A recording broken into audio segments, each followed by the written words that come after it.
Hi, welcome to Psychic Sushi, and I'm Reverend Elizabeth Howell, and thank you for tuning in today. We have some wonderful guests. Our special guests here today are Rick DiClemente and Liza Jane Brown, and they have written a book together called The Exquisite Zodiac.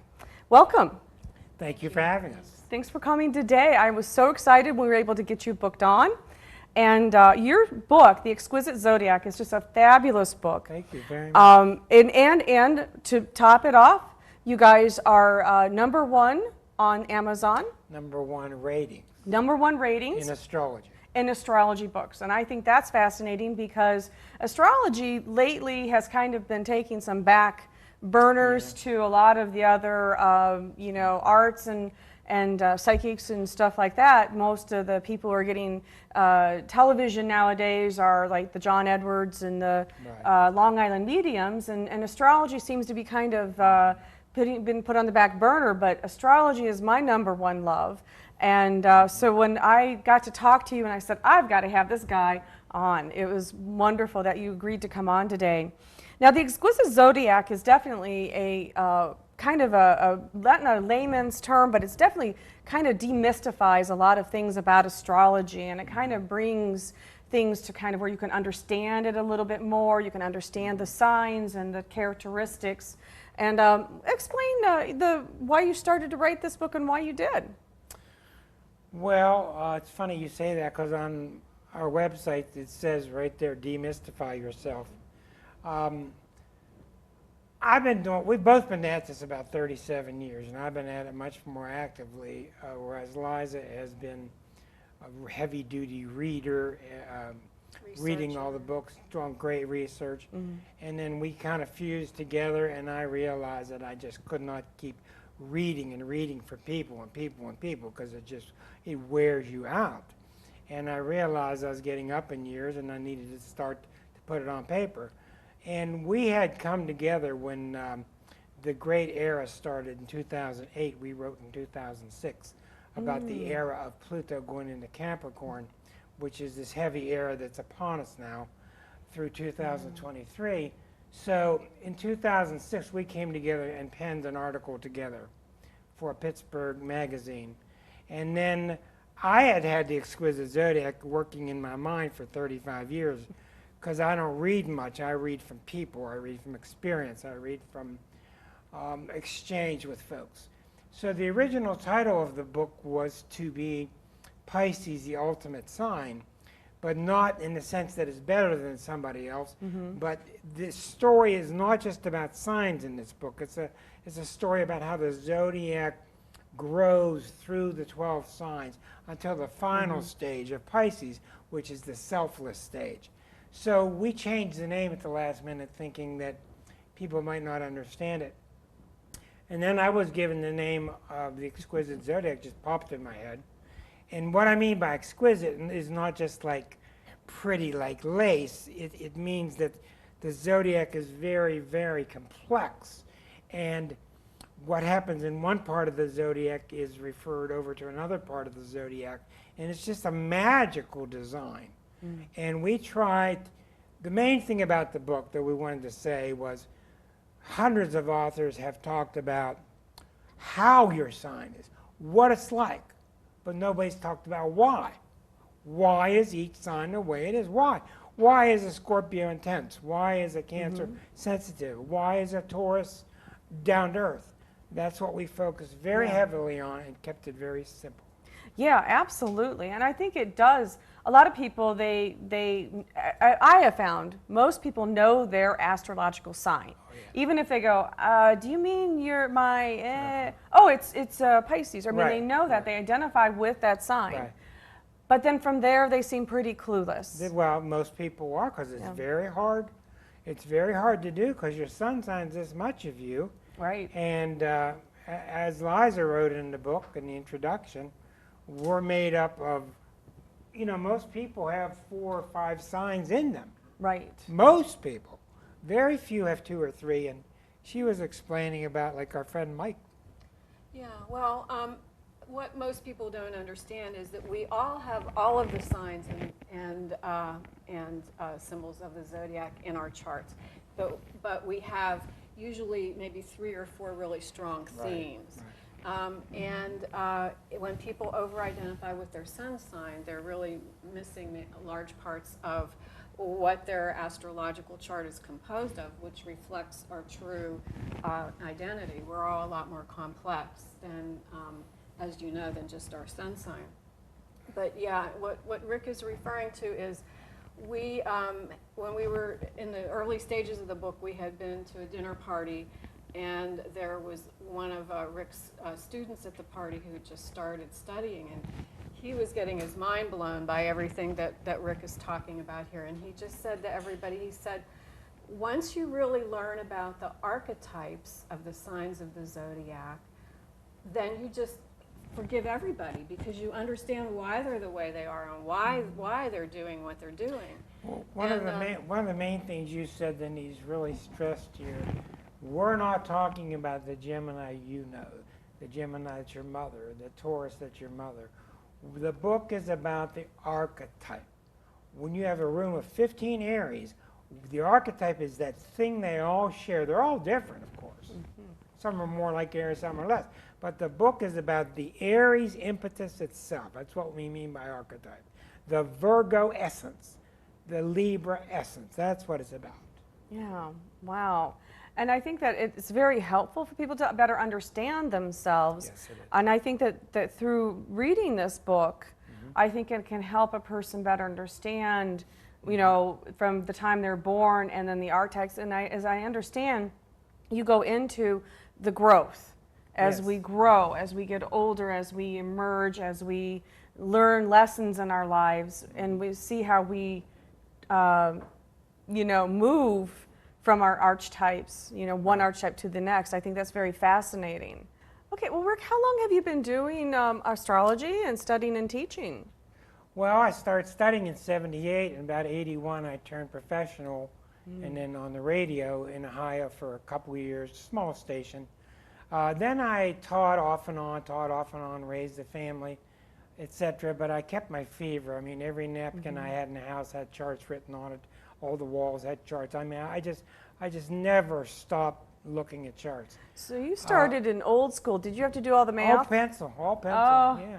I'll tell you, That's how you really learn. Astrology is a science, and it Oh, is yeah. it is mathematical, and it is very you know, you have to know and memorize. It's more of a science and a study than it is. It's not intuitive. I mean, you can use intuitive. Very You intuitive. can do intuitive, but there's a lot of facts and science. Yeah, and there you are know, the diagrams and how the planets move and how the angles are. So we really have a great big benefit by learning to do it by hand with trigonometry and drawing triangles, etc. And the Yeah. new students, the new ones today, they just won't do it. They won't do just it. will not do it. They- They're so spoiled by computers, and the computers are just so wonderful because they can do so much in Right. a split second. But I can look at a computer printout and say, no, that's not right. I can tell why. Ah. But see, the new students, they're a different breed. See, when I started back in 1988, and I took my first class, and I was so overwhelmed by the math Oh, yeah, yeah. that I stopped, and I waited about 4 more years. But I went to many lectures. I was very fortunate to go to, I would go to lectures. We had Medina Astrological Research Society was up and running. There are very few astrology research societies and astrology societies around. I mean, there's the Lake one, which is still going, but kind of fading. But, Well, they're around, but the problem is it's really hard to do. And there's so much stuff out there by sun sign, newspaper, articles, magazines, Right. Cosmopolitan, and people are just so glued to their sun sign. And I can understand why. And I don't blame anybody that they don't believe in astrology. But when you get the real thing done by a real astrologer, and they're very rare, they can really open you up to see your destiny, not predictions of tomorrow exactly, Right. but they can see what your seed is like. Absolutely. I mean, I agree with you on that. I think a good astrologer can help you see, as you said, destiny, where you see destiny points coming in. Uh-huh. And it doesn't mean that those are absolutes, No. but it gives you enough to go, okay, I don't think I really, you kind of rethink some things on your life and your path. I think it's very helpful. And as you said, a good astrologer can pinpoint to a month or a week even when things are being activated and hit, which is fantastic. And you currently, you live in Wheeling? No, I'm from Wheeling. Liza and I currently live in the Periopolis area, which is kind of a suburb outskirts of Pittsburgh. Yeah, so I had to go to drag you from Pittsburgh all the way here to Ohio to talk about astrology. We came in voluntarily. Most of the shows that we do are on the radio. So when I first heard from you, I thought we were going to do a phone-in. And then she said, no, it's TV. It's TV. But anyhow, we love what we do. We have a lot of people call us and for guidance, and it's really, really accurate, and it's a lot of fun. One thing that's important, we were talking about predictions, and astrology, if it's used properly, really helps you make the most of your free will and your own potential, because you can see what the archetypes are according to the cycles and the stage of life that you're in, and you can use your own energy and intention to make the most of what those archetypes are, because they're very multifaceted. And a lot of people still think that astrology is very fatalistic. And they'll say things like, oh my goodness, Saturn's coming, I'm going to go to bed for a week until it's passed. Or one of the common questions that we get when we talk about what the transits of the planets are is people will say, well, when's it going to be over? And that places an emphasis on, again, being passive and letting those energies overcome you, rather than taking charge and using those energies. One of the great examples of what she's talking about, because astrology seldom gets publicized. Do you remember when Ronald Reagan went through, his wife was revealed using an astrologer? What had happened was, she is a Cancer, and she's very protective. Ronald was an Aquarius. So this is the reason he was known as a Teflon president. In other words, what astrology is when I say to you, what got into you? What's come into Susie lately? What's eating at him? We can look on the chart and see what's coming over you, and we can identify, tell you what the energy is like. It's up for you to ride it or not ride it. Right. Well, what she did, being protective, is anytime Ronald's chart, Mr. Reagan's chart, was activated, she would take him to San Clemente, and they would hide. No. And when his chart was idle is when he would make his big speeches. And that's why he didn't get any flack. He'd say outrageous things and nobody said anything. Wow. So instead, I teach the opposite. When the waves are high, get out your surfboard and go. And when the waves are idle, that's when you go rest. Oh yeah, that's a good. That is a very good point that you made, and you too, because I have some friends that are astrologers and they're like, oh, Mercury's retrograde. Oh my, and they act like it's the end of the world. And I have, and the people are so now respondent to when someone says, oh, Mercury's retrograde. Everybody goes, oh, and then someone's like, now, why are you panicking? It's okay. I always tell people, like, don't stop. The world's not going to stop because Mercury's retrograde. Well, the problem is that there are a lot of people that know a little bit about astrology and enough to be dangerous. But it's really, you got to check out the astrologer. They got to be really, really good. You should have your head cocked and, saying grain of salt on everything they say. Right. Because the astrologer has a lot of power. But if they ever tell you that's going to happen and it's bad, this is only going to happen and it's bad, you're going to get divorced, that junk, don't listen to it, walk out, because your future is yours. Yes, absolutely. I think that a bad astrologer could really psychologically damage a person. They have done it, yes. Yeah, I mean, like such a thing where, you're going to have this transit and your mother will disown you when you're 35, and then that person goes through their life going, my mom's going to get rid of me at 35 or whatever. That's so right. it can be very power trip. Yes, and it's psychologically harmful. So finding a good astrologer is harder and harder to do.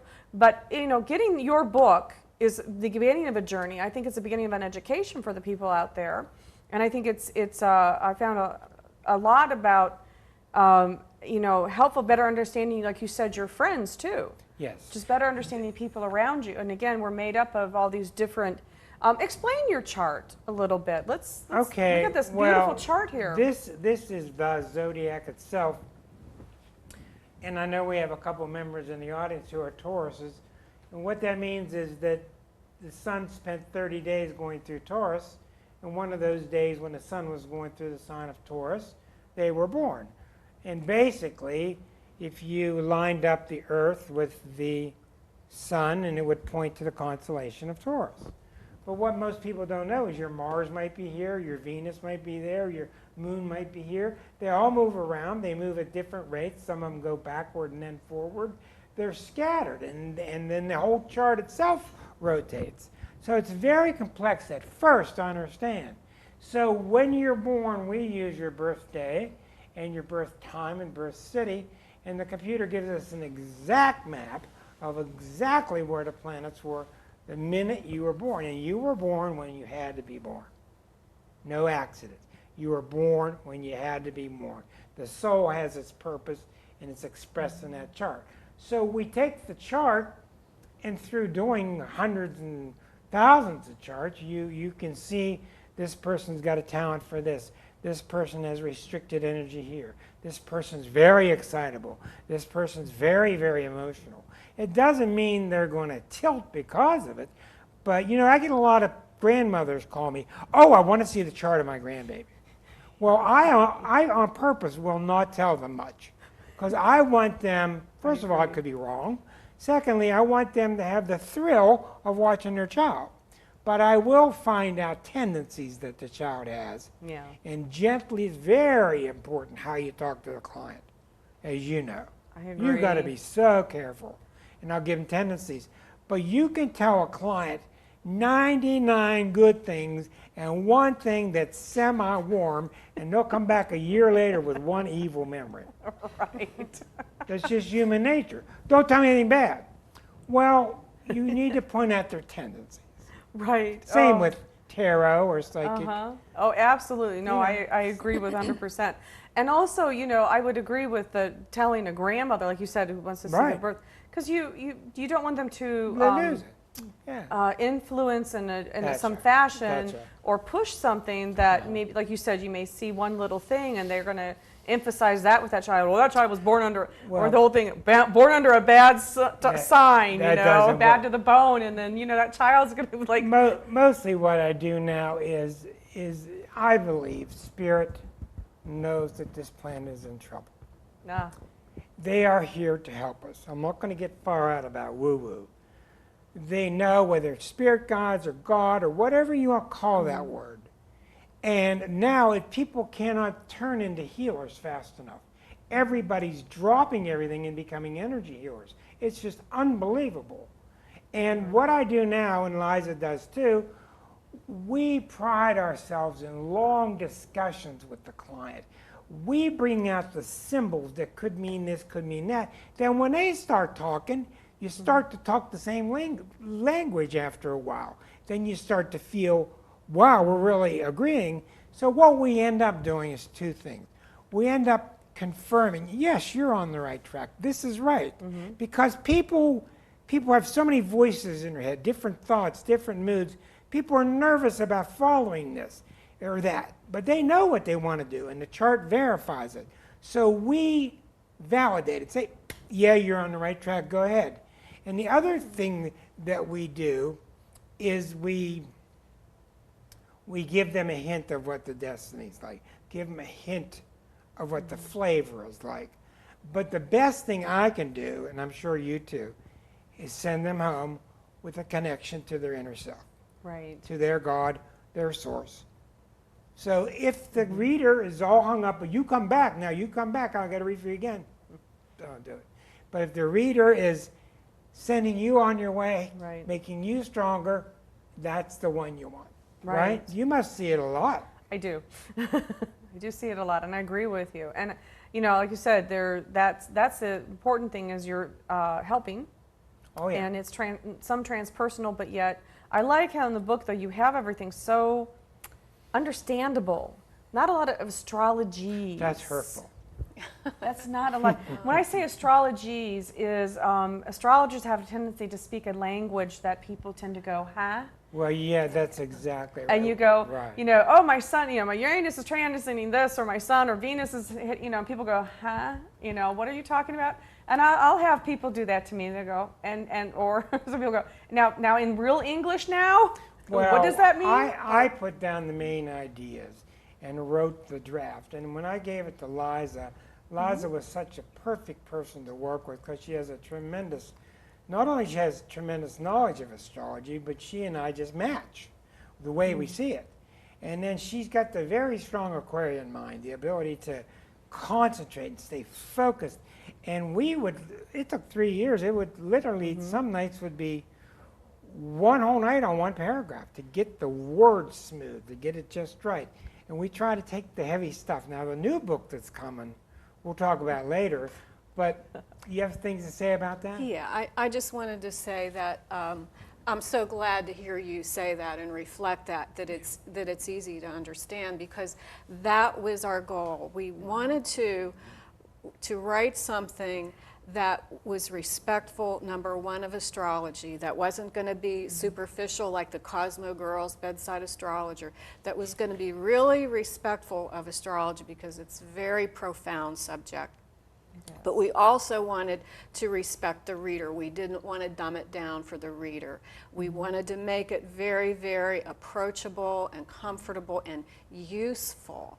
You know, that was very important to us, that it's something that the average person can pick up and actually find something in there that they can use, like the first time they read it, to help understand themselves and to understand the people in their lives. So that it's so good to hear you say that, because that was what we wanted to do. I got that very loud and clear when I read that. So I was like, wow, thank you. I think that's, and thank you. Because I think a lot of people get intimidated. They pick up astrology books, and it's not... Mercury squares Saturn in the 4th house. What's he talking about? Yeah, what are they talking about? And so they tend to go, yeah, That's I'll right. put it back down. Oh, here's something by, you know, so-and-so, and it's all woo-woo, and then they go off that You know what I direction. did to turn that around? When I used to teach, just like your early days, I would quickly get into the math. And 1 week it'd be 10, then there'd be 9, then there'd be 4, then they would all disappear. So I finally learned, I taught for 32 years, what I finally learned was on week 3, show them their chart. Right. So they're looking at this chart of them. They don't know what it means, Greek and hieroglyphics, but they have something to identify them. We start talking about planets. Oh, your Mars is here, and your Mars is there, and your Jupiter is there, and they start to see. And that changed everything. Right. That was a really good thing we did. The book is based on 6 principles of why the signs are different from each other. But basically it comes down to one. The main one is that an Aries does what an Aries does, and it's explained in the book, but after a while an Aries can't be an Aries anymore because evolution has to take place. It doesn't mean one sign's better than another, it's just each sign becomes more complex. And Aries are very simple people.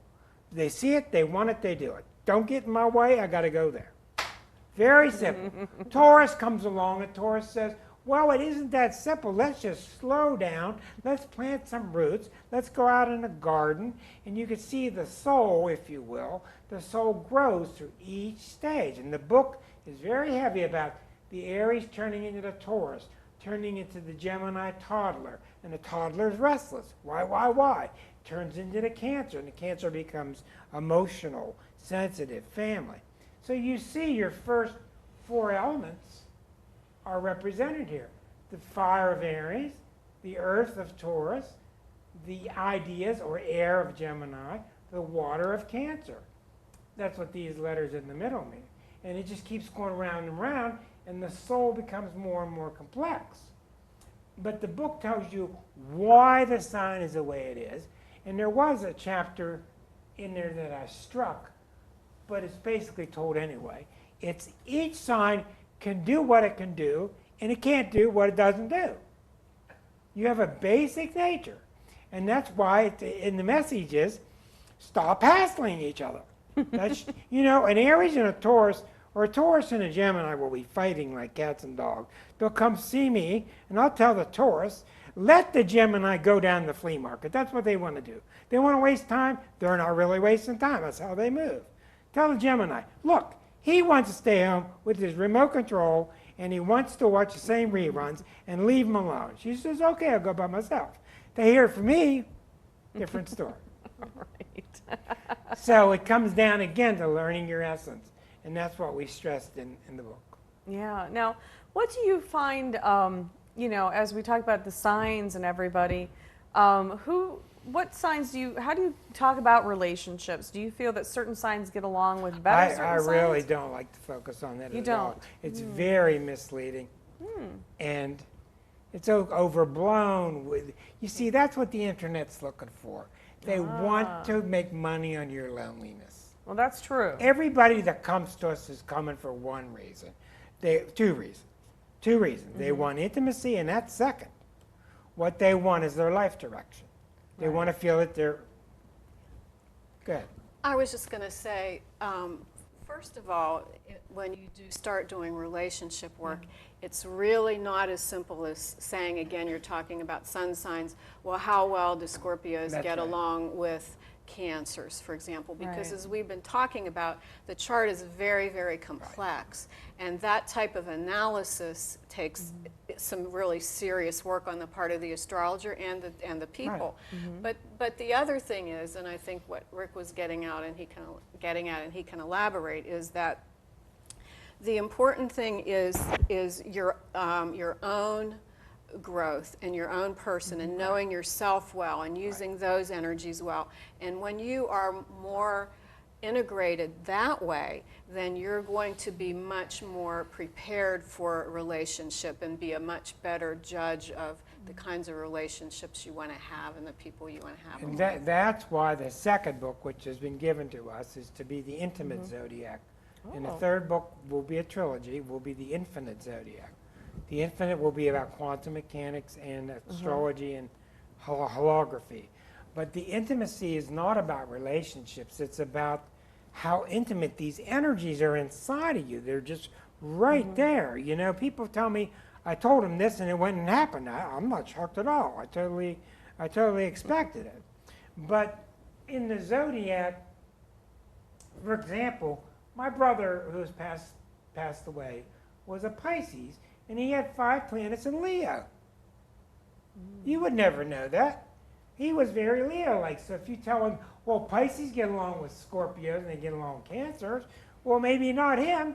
He'd be better off with somebody with Leo traits. So what the new book is about, the Intimate Zodiac, which is just starting, it's about clean your aircraft carrier off. If you've got all these airplanes on your carrier, because the question is always, when am I going to meet somebody? When am I going to get lucky? When's somebody coming to me?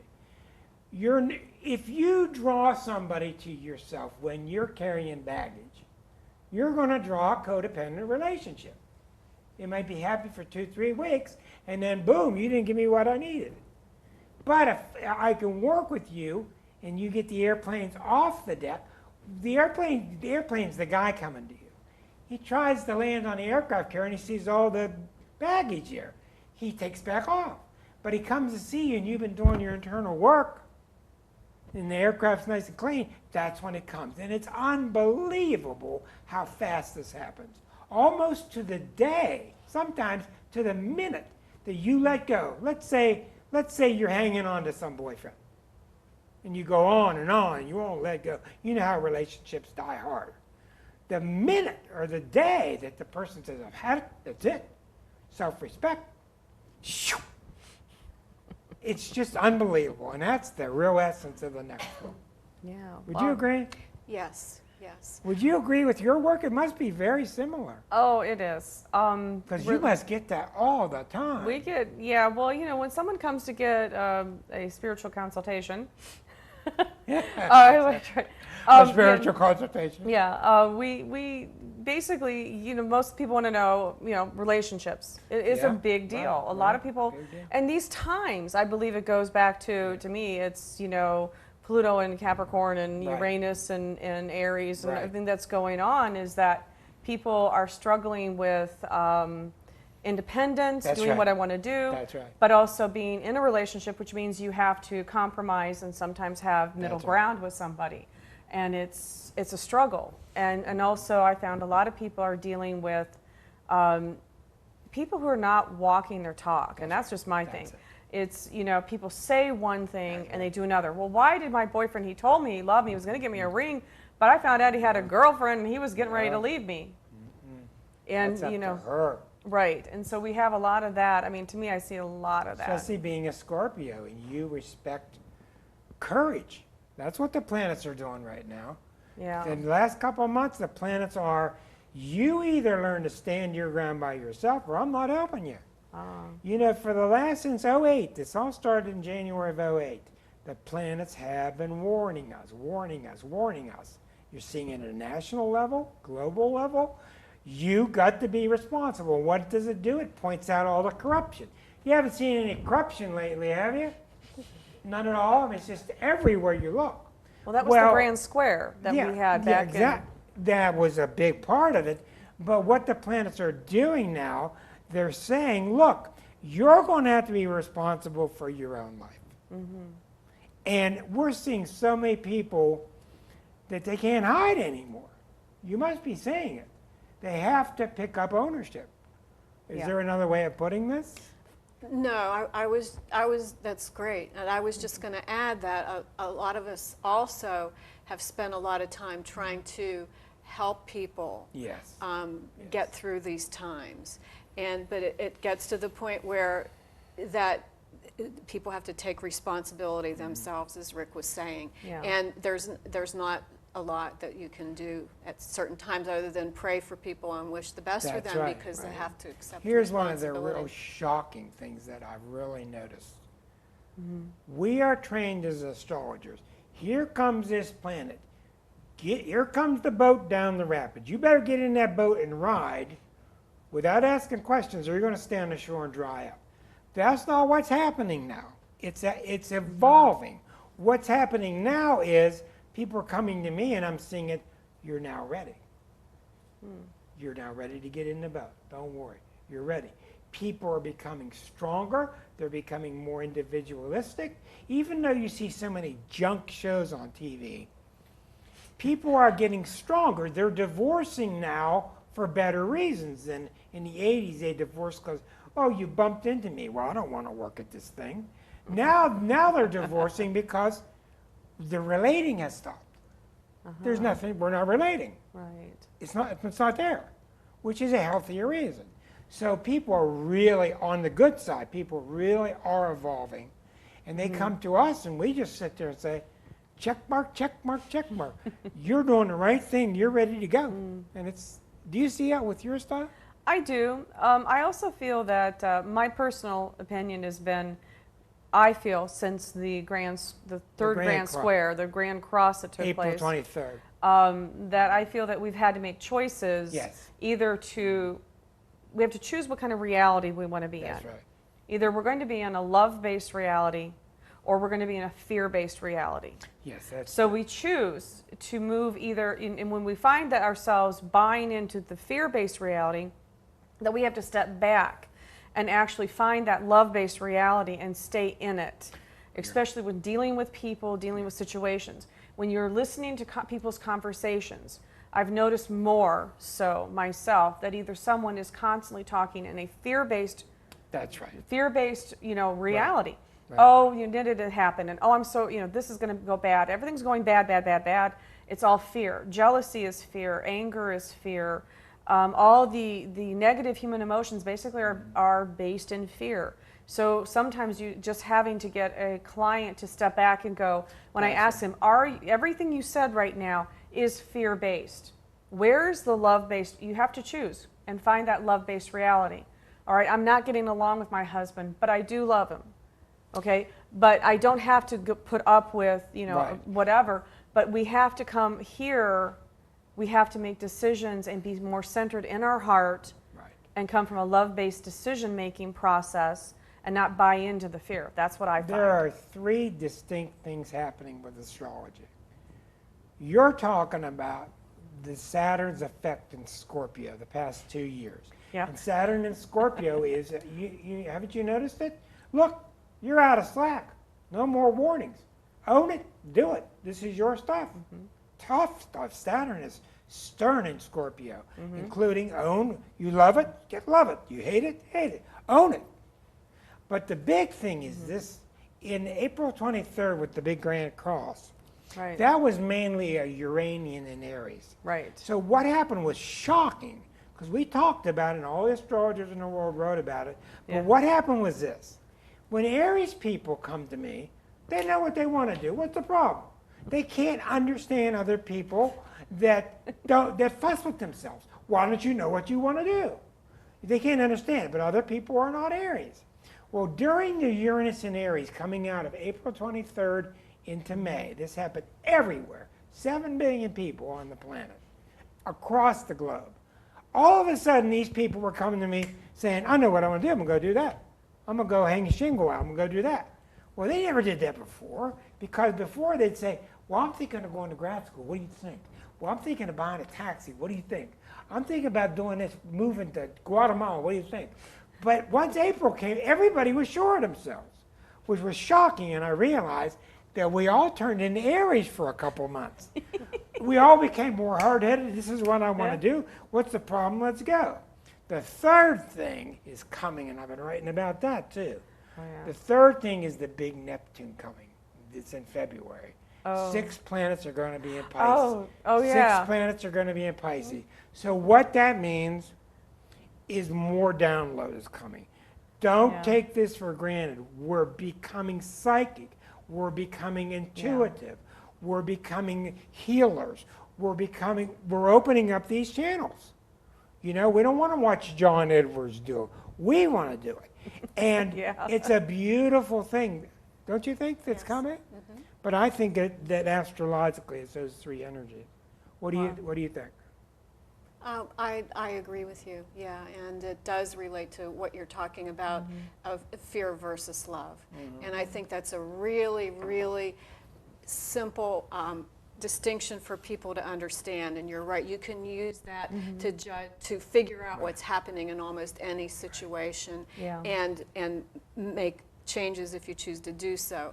And I think what Rick's talking about with all of the Pisces stuff coming next year, that there really will be much more of an opportunity at that point for people to understand that and to choose love over fear. I do believe. Because I do the think Neptune is what's making, how do I say this to you? This is why you're seeing the failure in some churches, because the people aren't getting the soul food that's really real. Churches can be great, but they can also be dogmatic, and a lot of people go to church because they don't want to hear people talk if they don't go, you know? But what's really happening is people want their real spiritual Yeah. connection, And with all that Pisces coming in, which is what Jesus talked about. Right. You know. Did some people say Jesus was a Pisces? Well, I think so. They say he's an Yeah. Aries, but nobody knows. But he was the epitome of Pisces, of course, Yeah, he was. Yeah. Absolutely. with the fish. Well, I know that we have coming up. We have a studio audience today, which is fantastic. We have a full studio audience. We have a lot of eager people out here who want to ask Liza and Rick some questions. So they're going to ask you and really pick your brain a little bit about not only their signs, but to get some insight with that. So Very good. what we're going to do now is go ahead to the studio audience, and we're going to hopefully everyone will have a question in their mind, and we'll have them step up and ask the question. Okay, well, whoever has a question now in the studio audience, would you go ahead and stand up to the mic and ask? Marty? I already talked to him about it. Come up and ask a question. I just was impressed by the fact that you brought the soul into this. This is what was my thought when I was talking before, that people don't understand. They don't have to be what others think you should be. That's right. But when you do this chart and look at the chart and how it's made up, It's exquisite. yes, it's very interesting. I just like being a Taurus. I think Taurus is great. I don't know what anybody else thinks of Taurus. Taurus but- they know how to enjoy life, boy. Give them a sandwich, give them a drink. They love it. You know what I've noticed about Taurus is if you go to their house, they will get you a sandwich, they'll sit you down, they'll give you food, they'll give you pillows, you're comfortable, remote control, and then they go off by themselves. They took care of you. They're not unfriendly. They took care of you. I'm going to go take care of myself. Right, The okay. basic nature. It was a very interesting Well, thank you. hour. I enjoyed Thank it very Thank much, you. and I really enjoyed that you brought the soul into it. I think that's so important. All right. Well, Lisa, you have a question? Okay. Hi. So when you do a chart, you consider where the person's born. What if they're born somewhere different than where their parents live? The soul, when the soul is born, the second that child takes a breath, in Philippines, in Canada, doesn't matter. The universe at that spot is in a certain state. And you are the emissary of that moment. Okay, so it's actually where you're actually born. It's it's not just where you're born, what angles the planets are making to you, where you are in the soil. We're debating what's going to happen when a child's born on a space shuttle, Oh. on a space station, because they're going to have a chart too with the Earth in the chart. And it's going to be valid. It's going to open our eyes. But the reason for the locality is you see the planets from different angles and they have different meanings. Okay. There are no accidents. Okay, thank you. Yes. All right. Other questions? Yes, actually. Good. I'm Zella. I wanted to piggyback on her question because that's exactly one of the things that pops up whenever I have my chart done, because I was born in Japan. And everyone stops and says, oh, well, that makes a difference. Yes. And I always wondered, because in Japan at the time I was born, it was the 13th. Well, Here, but- Liza's very good at locality charts. She should explain that. She should have 2 charts. Yeah. Really? Yes. Yeah, you should. They're both valid. W- Because you've spent most of your life in the United States? Correct. Okay. Well, then both charts would be valid. You would want to look at your birth chart with your birthday in Japan, and then you would want to, depending on where you are, otherwise than where you were born, you can erect a chart for that time too, and that will change things because of the difference in location. The planets would still be at the same degrees and basically have the same relationship to each other, but the locality factor would change as Rick talked about earlier, the chart kind of moves like this, so it would change kind of where all the planets are, even though the relationships to them would stay the same. The And that reason makes a people difference. the reason they get confused is the Earth is in the center in geocentric astrology, and the zodiac spins around once a day. And the reason that's why, what sign do you have rising?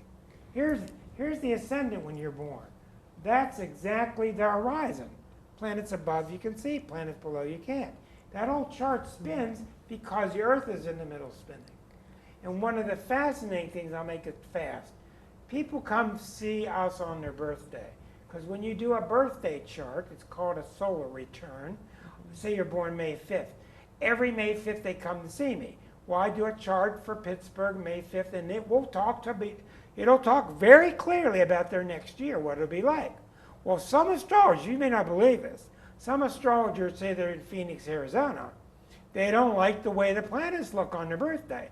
They look and they say, oh, if I were in England, that planet's not bothering me anymore. And they will fly to England for 3 days and come back, stay in Arizona all year. And they'll have a whole different experience for the whole year just because they experienced their birthday in England.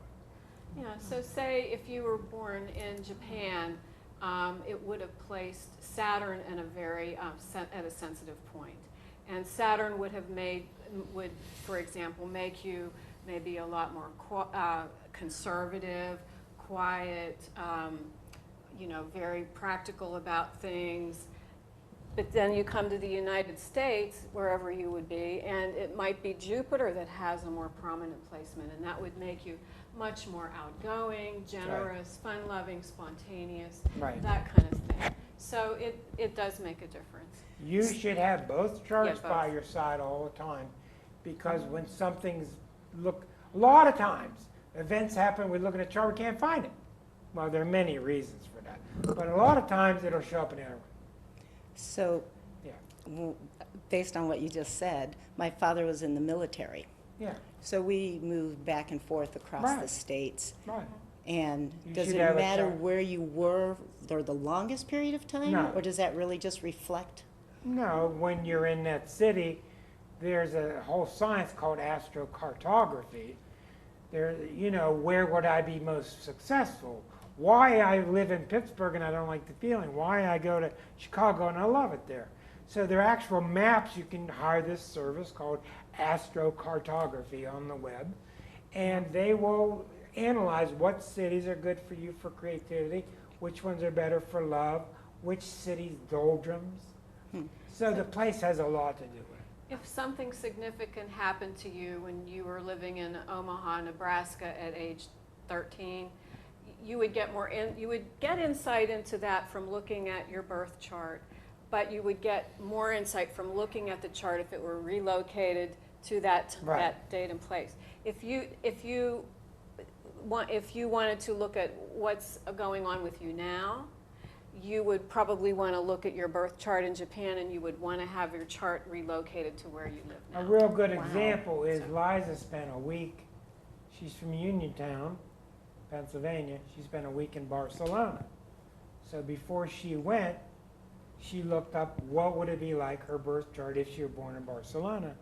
Yeah, I was going for an event that had a lot of, it was basically a very spiritual kind of event. So after I had decided to go, I looked up my chart and what it would be like in Barcelona during that time, and it was very favorable. The energies at that time were much more conducive to getting a lot out of that experience than if I would have been home in Uniontown at that time. So I was delighted about that. We shouldn't be misleading you, though. These things are important, but what's really important is that you learn about your energies, because we're all a little bit out of balance. We learn to balance ourselves. Without a doubt, the number one thing is opening your heart, becoming more understanding, just like Elizabeth said, becoming not fear-based. 3-4 years ago, people, you couldn't pry them from their job because of my insurance. Now, they're just dropping everything. They don't care about insurance or anything. They just got to do the thing. The call is so strong. And I tell people now, if you keep worrying about insurance, you're going to need insurance. Because the call now is do your thing. And I don't mean a cavalier way. Do your purpose. Awesome. Thank Right? you. Yes, I agree. Thank you. Anybody else have any other questions? All right. Here comes the hard one, I can tell. I'm just curious. I don't have my time on my birth chart, Right. but my mom says it was 5 a.m. and I had an astrology teacher actually tell me that, no, that doesn't look like you. Let's shift it. And What state? Toronto, Ontario. Well, we have excellent records in Pennsylvania, and I don't know about Toronto. But if you have the equivalent of a Department of Vital Records, like in Pennsylvania, they have everybody's birth time and they don't tell anybody. And they don't make it easy to get it. But they've got it. I've inquired and they did not keep track of Do birth not times. trust your 5 a.m. Do not trust a pendulum that told you what time. Do not trust a psychic that told you what time. Oftentimes, mothers are the worst for time because the last thing they're worried about is what time it is. Yeah. I asked her, So I says, how do you know? a good astrologer would work from you. When did you get married? When did you get that job? And they would sit there and backtrack. they would rotate the chart, right? They would retrofit it. When did you have a divorce? When is that child born? And there's only one way that chart worked, like a combination lock. And we say, well, you must have been born at 6/27. But it takes a very talented astrologer Yes, to do it that. does. It's very hard. How long does something like that take? It can take hours. Yeah. It can But it's take- worth It can it. take 2-3 hours. I would suggest, though, it's Yeah. very much worth it for people who say, oh, my mom doesn't know when I was born, in morning or night or whatever. Doing that, as I said, it may take you, there are lots of questions you answer, but it is so worth it because once that chart clicks into place, it's like all of a sudden, pooh, I'll tell all the you- lights go off in your head and you're going, oh my God, I'll tell you an incredible story. This woman I've been working with so hard for 4 years. I couldn't get through. She was trying. We were trying. She couldn't get her life to work. When your life isn't working, you got a blockage. It's that simple. You got to get the block out of the way. We couldn't get anywhere. Then we met with her one night, and she really vented. We let her vent all the stuff, and she got those blockages out. Then her life started working. She started getting the jobs and stuff. Then she went home and she found her real birth time was PM and not AM. But you see, the blockage had to go out of the way first. Yeah. Then she got the real birth time. Then we shifted the chart completely, and all made sense. And we went, wow. So it actually had to wait for her cleansing before she actually saw it. Wow, that's really amazing. It is amazing. And it takes, I said, it takes a good astrologer to do that. Very. I've told my clients, I go, well, who do you, now I know I can recommend you. Well, I can try, but I can it's send very them hard. to you because I go, people are going, oh, I don't have the time for that. I don't even Yeah. know how to do that. It's That hard. is a very strong talent. Well, Rick and Liza, I want to thank you so much for coming here today. We have you. enjoyed our talk about astrology, and The Exquisite Zodiac is your book. And you have a website?